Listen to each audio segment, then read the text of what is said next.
এক শ্রেণীর মানুষ, তারা জেনে বুঝে অত্যন্ত দাম্ভিকতার সাথে, অহংকারের সাথে আল্লাহ দ্বীনের সঙ্গে বিদ্রোহীর ভূমিকা পালন করতে শুরু করে দেয়। আবার আরেক শ্রেণীর মানুষ আছে যারা জেনে বুঝে ওই সমস্ত আল্লাহ দ্রোহীদেরকে সাপোর্ট দেয় দুনিয়ার সামান্য স্বার্থ হাসিল করার জন্য, দুনিয়াবি স্বার্থ হাসিল করার জন্য, সামান্য কিছু অর্থের লোভে, সামান্য কিছু অর্থ সম্পদের জন্য তারা ইমানকে বিক্রি করে দিয়ে তারা ওই সমস্ত মানুষদের সঙ্গে মিলে মিশে আল্লাহর সঙ্গে বিদ্রোহীর ভূমিকা পালন করতে শুরু করে দেয়। এদেরকে জাহান্নামে থাকতে হবে স্থায়ীভাবে। আল্লাহ পাক কোরআনুল কারীমের ভিতরে বলছেন, যারা ফিহা আহকাবা, যুগের পর যুগ ধরে এরা জাহান্নামের আগুনে জ্বলবে, একটার পর একটা যুগ আসতেই থাকবে, যুগ কখনো শেষ হয়ে যাবে না। এই সমস্ত মানুষগুলিকে যখন জাহান্নামের আগুনের ভিতরে নিক্ষেপ করা হবে, এরা জাহান্নামের আগুন থেকে বের হওয়ার জন্য চেষ্টা করবে, কিন্তু বের হতে পারবে না। হাসরের ময়দানে সুদ ঘুষের কোনো কারবার থাকবে না, কোনোভাবেই তাদের জাহান্নাম থেকে মুক্তির পথ থাকবে না।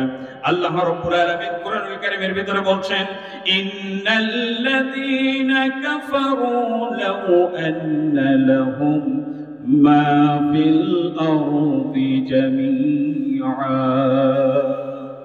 যারা কুফরি নীতি অবলম্বন করো, ভালো করে জেনে রাখো, যারা কুফরি নীতি অবলম্বন করেছে, গোটা পৃথিবীর সমস্ত সম্পদ যদি তাদের করায়ত্ত হয়ে যায় এবং সমপরিমাণ আরো সম্পদ যদি তাদেরকে দিয়ে দেওয়া হয়, এরপরে দুইটা সম্পদকে একত্রিত করে তারা ফিদিয়া হিসাবে দিয়ে জাহান্নামের শাস্তি থেকে যদি বাঁচতে চায়, আল্লাহ পাক বলছেন এরপরেও তাদের কাছ থেকে সেই সম্পদ গ্রহণ করা হবে না। তারা জাহান্নামের কঠিন শাস্তি ভোগ করতে তারা বাধ্য, জাহান্নামের কঠিন শাস্তি ভোগ করতে তারা বাধ্য। তারা জাহান্নাম থেকে বের হতে চাইবে, কিন্তু জাহান্নাম থেকে তারা বের হতে পারবে না। তাদের জন্য স্থায়ীভাবে জাহান্নামের ভিতরে শাস্তি নির্দিষ্ট করে রাখা হবে। আল্লাহ পাক আমাদের সকলের জন্য জাহান্নামের আগুনকে আরাম করে দেন।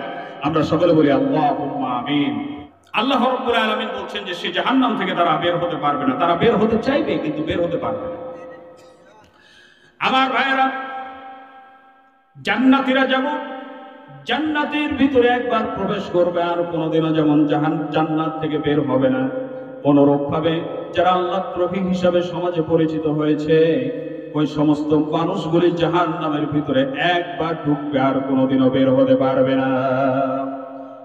যুগের পর যুগ ধরে তাদেরকে সেখানে থাকতে হবে। বিষয়টাকে বোঝানোর জন্য আল্লাহ রাব্বুল আলামিন কোথাও খুলুদ শব্দ ব্যবহার করেছেন, কোথাও আহকাব শব্দ ব্যবহার করেছেন, কোথাও আবাদা শব্দ ব্যবহার করেছেন। এর অর্থই হচ্ছে চিরকাল।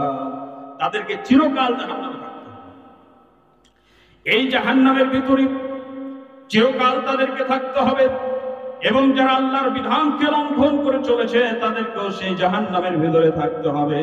এই জাহান্নামের ভিতরে যখন তারা থাকবে, জাহান্নামের আগুনে তাদের শরীরের চামড়া গলে যাবে, হাড্ডি, অস্থি, মজ্জা, শিরা, উপশিরা, এমনকি হৃদপিণ্ড পর্যন্ত জাহান্নামের আগুনে পুড়ে যাবে। এত কষ্ট জাহান্নামের ভিতরে, কিন্তু সেই জাহান্নাম থেকে পালানোর মতো কোনো রাস্তা থাকবে না, জাহান্নামের শাস্তি থেকে বাঁচার জন্য কোনো পথ থাকবে না। আল্লাহ রাব্বুল আলামিন কোরআনুল কারীমের ভিতরে বলছেন, ওয়া মা আদরাকা মা সাকার। আল্লাহ পাক বলছেন, ওয়া মা আদরাকা মা সাকার, তুমি কি জানো জাহান্নাম কি? এই জাহান্নাম কাউকে শান্তিতেও থাকতে দেয় না, কাউকে ছেড়েও দেয় না। যাকে ধরে তাকে একেবারে ঝলসিয়ে দেয়, যাকে ধরে তাকে ঝলসিয়ে দেয়, কাউকে ছেড়ে দেবে না, শান্তিতেও থাকতে দেবে না।